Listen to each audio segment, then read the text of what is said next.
Hello po guys, continuation po. Bibilisan ko po para maisabay ko na po sa content ko na to.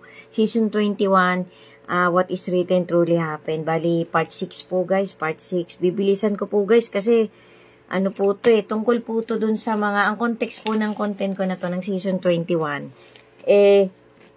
Dun po sa mga taong dun po sa mga taong nagtatanong na who will enter truly to Kingdom of Heaven. So, yan po paulit-ulit din po yung tinatanong siglo by siglo. So, guys, season 21 na po to ng What is Written Truly Happened. To God be the glory po talaga. Thank you so much po sa lahat po ng dadaanan ng content ko na to. Si God na po ang bahala sa ating lahat na mga magtatapos ng content ko na to. Try nyo po sanang tapusin, guys. Kasi, pagbigyan nyo na po ako, ito po kasi yung ginugol ko talaga. Kasi nobody ever can tell kung hanggang kailan talaga tayong malakas. Kaya ako po guys, ginugol ko na po yung energy ko, yung mga extrang energy ko, yung talagang mga maliliit kong motivation. Kahit papaano po makagawa pa ako ng makagawa ng content. Na kahit papaano po ipahintulot ng ating creator na maitawid ko din po sa makakapanood ng mga content ko. Kahit po mga templates lang yan. Thank you so much po talaga, na-appreciate ko po yung mga nag-review ng content ko. Sigad na po ang bahala sa ating lahat. Sa mga wini-wish pa natin, mga ini-aim pa nating mga blessing na hinihiling natin ng paulit-ulit na sana dinigin ng ating creator. Bahala na po siya sa bawat isa sa atin. Mag-ingat po tayo palagi at lagi ko pong idinadagdag in as much as possible, maisisingit ko pa na ang faith po is a completeness of good deeds, love, and hope. Samantalahin po natin yung maigsing time na binabaro natin sa ating creator. Kasi hindi po talaga natin alam yung right time na talagang babawiin na po ulit niya yung moment natin na tinitreasure pa natin dito sa mundong ito. Pero lagi po nating pakatandaan guys, ito po madalas ko din po itong idinadagdag sa mga content ko, na we are not immigrant in this world. Tayo po nagpa-pass by lang dito, tayo po passing through lang.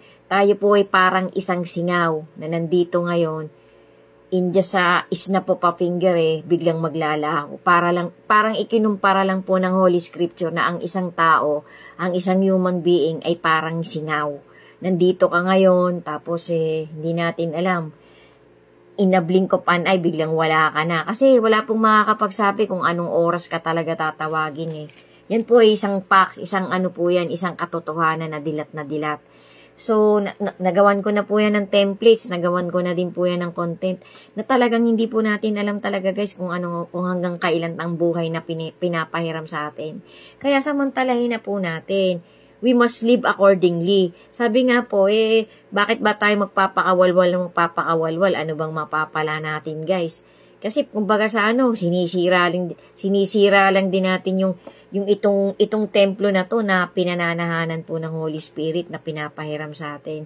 Kasi kapag nga po, sabi nga po ng matuwid na mga ngaral na nakasulat din po sa love letter na ating Creator, na kapag ang tao nagpapakawalwal, matigas ang puso, ayaw talaga magpasaway sa salita ng Panginoon, ay yan po iniiwan ng Panginoon, pinababayaan. Para kapag nauntog yan, marirealize niya na ang resulta ng mga ginawa niyang kawalwalan, kagagawan din niya. Kasi hindi siya nagpasakop sa saway ng ating Panginoon. Kaya nga po sabi nga po wag nating sayangin ang bawat segundo ng buhay natin. Na nagpapatuloy-tuloy tayong humiwalay sa trajectory na papunta sa talagang pagsaway na sinasabi ng ating Creator. Kasi ang Creator po talaga ay mapagmalasakit, mapagmahal. Ayaw niya pong kahit isa sa kanyang nilika ay mapapahamak. Kasi marami pong kapahamakan ngayon globally. Kahit po nung unang siglo pa, powers pa po ng powers ngayon kasi nandun na po talaga ang mundong ito, ang humanity, sa huling generation. Tayo na po yung pinakahuling generation, guys. Sabi nga po sa mga iba-ibang bansa, sample na lang po yung Japan, pati po yata yung North Korea. Kasi yung ibang mga tao po dyan, hindi na talaga nag-aanak. Hindi po natin maintindihan yung balita kung ayaw na nilang mag-anak o hindi na talaga sila magkaanak.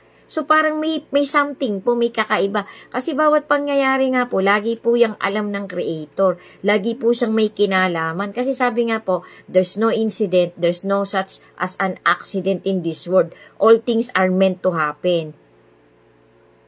meant to be, parang ganun. Kasi totoo po yun. Wala pong coincidence talaga. Kung ang pagbabasihan po talaga natin ay Word of God. Kasi lahat po, kahit nga po ipilit natin ang ipilit pag ayaw ng Creator, hindi mangyayari. Kasi yung mangyayari po, yun po yung nakasulat, yun po yung utos ng ating Creator. Wala po tayong magagawa kasi siya po talaga yung infinite Creator Siya po yung gumawa sa ating lahat ultimong mga animals, mga plants, land and ocean, siya po ang may gawa niyan. So, anong pong kalaban-laban natin? Sabi nga po, pag nagagalit ang Panginoon, yung mga calamity ng nature, wala tayong kalaban-laban Kaya pagka po din pinahintulot ng Panginoon, bawiin na yung buhay mo ng isang tao, kahit na gusto ka pang iligtas ng bilyon-bilyong dollar mo, hindi ka maililigtas kasi ginusto na ng Panginoon bawiin. Minsan nga po, yung pagbawi daw ng buhay ay pagliligtas din ng Panginoon. Kasi baka mapahama ka pa, maging masama ka pa lalo. Kukunin na lang ng Panginoon yung buhay mo. Kasi pagmamalasakit din niya po yun sa kanyang, sa kanyang mga nilikha. Kaysa malubog ka pa lalo ng malubog. Sabi nga po pag patuloy na nagkakasala ang kamay mo, putulin mo. Pag patuloy na nagkakasala ang mata mo, tanggalin mo, alisin mo. Dalawa po ang meaning niyang, literally at saka biblically speaking po yan. Ibig sabihin, kung ang kamay mo'y patuloy na nagkakasala, putulin mo na. Magsisi ka na, magbago ka na. Yung mata mo patuloy na nagkakasala, yung bibig mo, hintuan mo na. Kasi wag mong intayin ang Panginoon ng kusang pumutol dyan. Kasi nga po, mahiwaga ang bagay-bagay, guys. Hindi po natin kayang ipaliwanag ng sarili lang nating wisdom. Kailangan po talaga nating magpasakop sa ating Creator. Kasi pag hindi po tayo nagpasakop, malulubog po tayo sa silo nung masama. Kasi marami pong sting, marami pong silong ginagawa yung masama para manaig siya, para manalo siya. Kasi sabi nga po, kanya tong lupa, dito siya naghahari Tayo po, pinatitibay ng ating Creator sa bawat trials, sa bawat pagsubok ng buhay natin, pinatatatag po tayo ng pinatatatag ng Panginoon para lalo pa tayong magtiwala sa Kanya, para lalo pa tayong matibay sa pagdating ng mga mas matitinding kalamidad, ng mga mas matitinding problema ng buhay ng bawat isa. Yan po ay paks na paks. Kasi kahit kailan, ang Creator po, ayaw niya po ding masayang yung kanyang mga nilikha. Mahal niya po yung mga yan, ultimong insekto. Kasi siya po gumawa dyan Kahit ikaw man, engineer ka, gawa mo yan. Natural proud ka dyan sa ginawa mo. Gusto mo laging malinis yan. Gusto mo laging ina-acknowledge yan. Kasi ikaw engineer niyan Parang ganun po kung ikukumpara natin in literally. Ang Panginoon po, mahiwaga, malalim po ang wisdom niya Tayo po, binibigyan lang ng Panginoon ng wisdom, ng sapat. Kasi hindi po natin kayang arukin talaga kasi napakataas po. Kung gaano po kataas ang ikatlong langit na yan, mas mataas pa po dyan. Wala pong makakaunawang 100%. Basta tayo po kahit papano, binigyan po tayo ng Panginoon ng to choose which is right and which is wrong. Yan po ang tinatawag niyang freedom, free will. Gamitin po natin sa tama, guys. Yan po isang tips na po pwede ko talagang itawid ng paulit-ulit. Kasi po facts po yan. Nandun din po yan sa love letter na ating Creator. So, dito na po tayo sa season 21 ko, guys. Bali, part 6 na nga po to bago ko makalimutan. Kasi sabi po ng isang matuwid na pastor na talagang nagtatawid din po siya ng mga facts na talagang sinalita ng ating Creator nung nandito siya. Sabi niya po, kailangan daw po talaga tayong magtumibay para maging isa tayo dun sa makakapasok sa Kingdom of Heaven. Ang isa po sa in-imply niya ay yun doon halos galing sa Beatitudes of Christ na nasa Matthew 5 verse 3 to 10. Yan po yung Beatitudes ng ating Creator.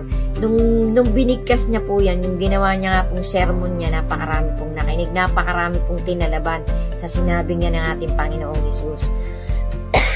Tundan niyo pa po guys, sorry po. To God be the glory po. God bless us all po. Thank you po for watching.